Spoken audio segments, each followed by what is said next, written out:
After teaching guitar for a decade, I've seen countless players struggle taking on songs that they're just not ready for yet, and then get frustrated that they can't progress. But don't freak out, because in this video I'm going to show you my simple 4-step solo skills intermediate test. Most self-taught guitarists struggle with at least one of these. This test is an easy way to confirm that you've truly left beginner territory, that you're ready to jam with other competent musicians, and finally tackle challenging songs that you've always wanted to play. The test will be on parts from the first solo of Comfortably Numb, and pass this first test and you'll be able to play so expressively you'll make grown men cry. Step 1. Many guitarists can play this beautiful first solo recognisably. However, to transform it from simply recognisable to truly impressive, there's details that most guitarists miss. So let's first listen to it.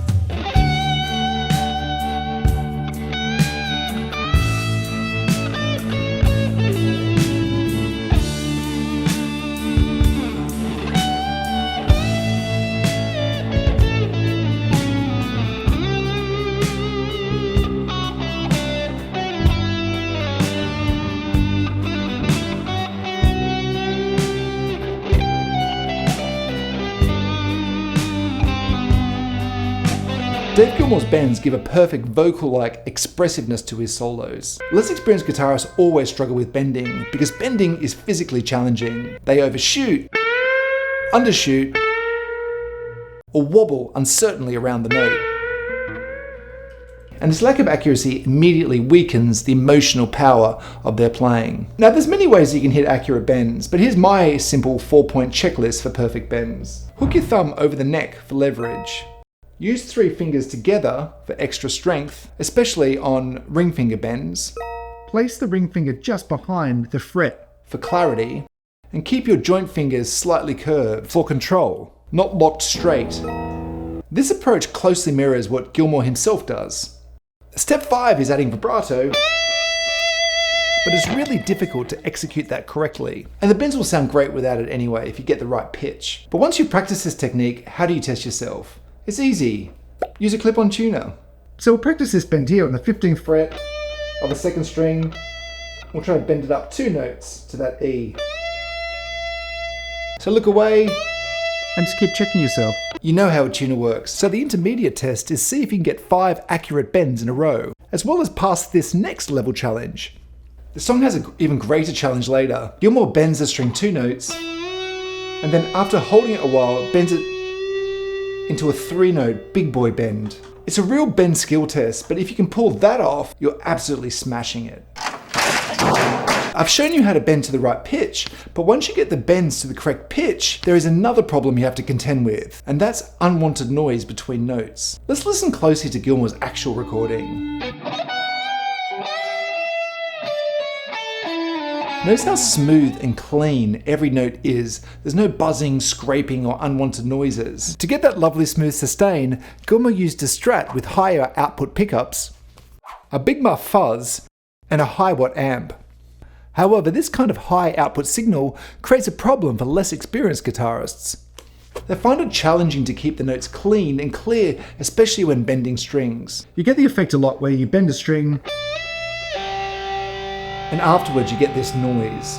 It's a real beginner giveaway, and they become painfully obvious when they're recorded. There are 2 simple solutions. If you have bigger hands, hook your thumb over the top, and you can mute the strings with that.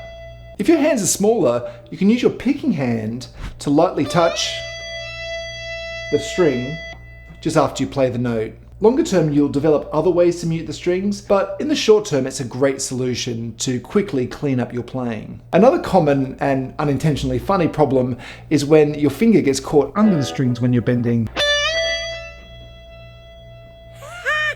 To avoid this, I'm going to need a pen. I'm trying to keep all the strings just above that line, which is close to the fingernail.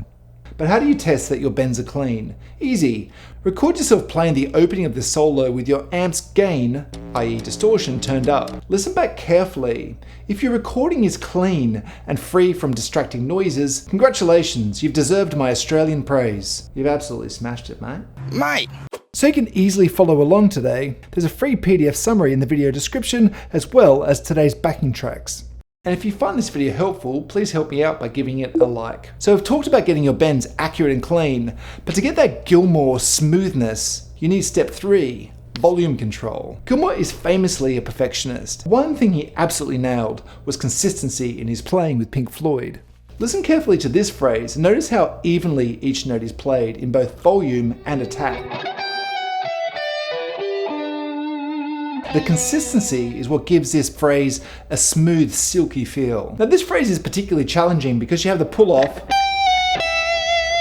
into a note. Less experienced guitarists often struggle with this. They unintentionally play some notes too loud, causing them to jump out awkwardly, whilst others fade away quietly. This unevenness makes solos sound unpolished, and late beginners will often lose that second note. Now it's good to play this completely cleanly without any drive.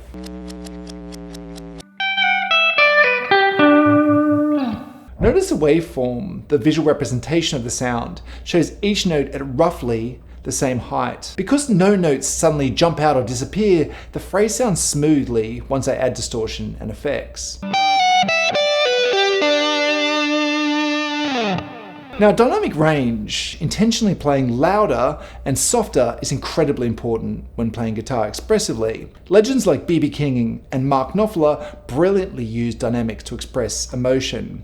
But before you can intentionally vary your loudness, you first need to master basic volume consistency. Why? Because consistency proves you have control over your instrument, allowing you to express yourself cleanly and intentionally. Here's your practice exercise. Play this phrase slowly, focusing only on hitting each note evenly. Record yourself with a clean tone. Now you can use this app if you want to really deeply analyze your playing, but just listening to a recording should be okay as well. Now don't obsess about making every note the same height. We just want 7 clear blobs of notes. Most beginners can't control their note volume at all. Mastering evenness in your playing builds a foundation for true expressive power. Remember, even volume isn't your final goal. It's your stepping stone towards intentional, expressive playing. Now the point of all these intermediate tests is to make sure you've built a solid foundation of soloing skills.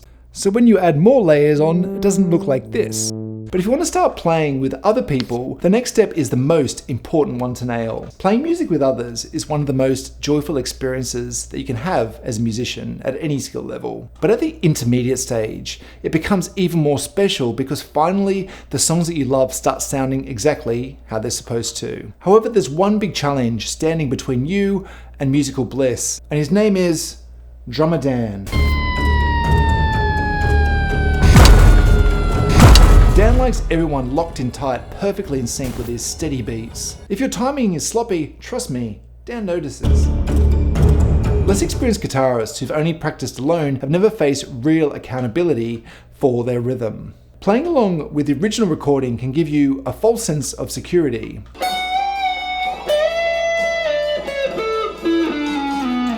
You might think that your timing is fine because you can easily catch up when you fall behind, masking your real timing issues. To genuinely lock in rhythmically, you need to step outside your own playing and actively listen to the beat provided by other musicians. This listening skill is essential for confidently playing with others and keeping Dan happy. 1, 2, 3, 4. 1, 2, 3, 4. They're the wrong videos. Yeah, this is the one.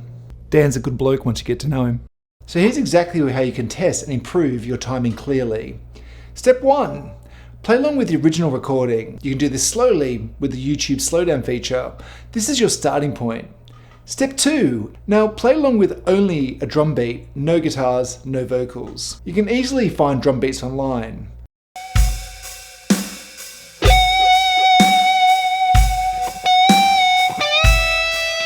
If you can comfortably play the solo at 60 BPM with a drum beat or metronome without speeding up or slowing down, you've reached solid intermediate timing. We've covered 4 signs that will show you if you have solid solo technical skills. But the best solo I've found to help you write better solos is Sultans of Swing. And to find out how to use these skills to improve your own solos, I'd watch this video next.